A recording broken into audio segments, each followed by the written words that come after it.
Subtitle: More ad distribution. The woman, unaware of the ball's appeal, blocks eagerly, like in a golf match. But she keeps appearing. Perhaps she's got the hang of it, yet everyone else just hits the brakes. She opens the door like a pro, checks out some photos, finds out he's off to Hawaii, and finally breathes a sigh of relief. But this time things change. She decides to append and take charge. During the repair, the woman sticks scissors on him. Who knows his identity? He's got loads of skills. They pose together, cozy as old friends, watching boxing, sipping fancy drinks. It's like they've taken over the house, shattering any existing balance, giggling like kids on a sugar rush. She tucks the woman in and is ready to leave, but in a warm twist of fate, she's pulled back as the car suddenly appears and the door swings open. The man picks up his boxing gloves, slowly heads to the bedroom, calling out, "Honey, honey."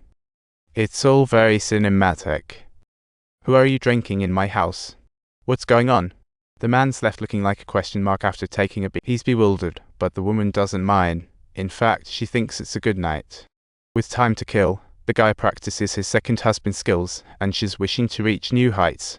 The woman's already in tune with his thoughts, while the man remains blissfully ignorant of this mysterious vibe. It reminds her of her former self. She walks over, feeling his turmoil, tears flowing as she knows all too well this feeling of familiarity. Yet her past didn't come with such warm embraces. Oh look, here comes another ad. Feels like the target is always playing hide and seek. At night, check their hideout. Inspect before entering, they fit right in. They join the homeowners for a tea party, savoring life's different flavors with a mix of experiences. To avoid last disaster, they stay one day per place. Garlic smell outside, but inside like a sealed tofu box. Opening the small door, they sense something amiss. The man tried to slip away, but the woman gripped the door tightly. The man looked utterly helpless, yet mustered courage to step in, only to find the elderly man stony cold. They exchanged knowing glances and got to work. He called the kids while she was elbow deep in the cleanup. He wrapped the old man up in a bizarre manner, and by afternoon, they finally finished the task. Just as they start eating, a knock sounds at the door. The son opens it, all four freeze. The kids find their parents gone, swiftly close the door, and hear sirens outside. The woman glances at her friend, tension mounting. After searching, she finds his camera and learns his story through photos. No matter what questions she poses, both of them are extremely furious.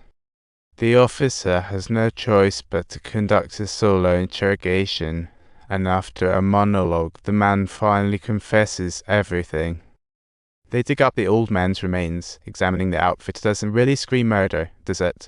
But for the victim, it's not like it matters. The cops quickly identify the woman and ring up that abusive guy. The man has no possibility of escaping from this place. The abusive man charges in like a beast, glaring fiercely at him. Subtitles: In a fit of intense rage, he forcibly yanks away his woman, and the gaze at that parting moment seems as if it could transcend 1,000 years. All evidence points to that guy, but the sheriff is strutting around like he's some sort of superhero. Meanwhile, he's yearning to show off his talents in prison, while this unlucky man is hit with a serious charge. The man still hopes for a comeback, attempting to reverse the situation, and at this moment, the abuser finally breathes a sigh of relief. As it ends, cops rush in. Even after revenge, he can't win her heart. In prison, he's still obsessed with golf, while the others stare at him like he's a character straight out of a mental institution.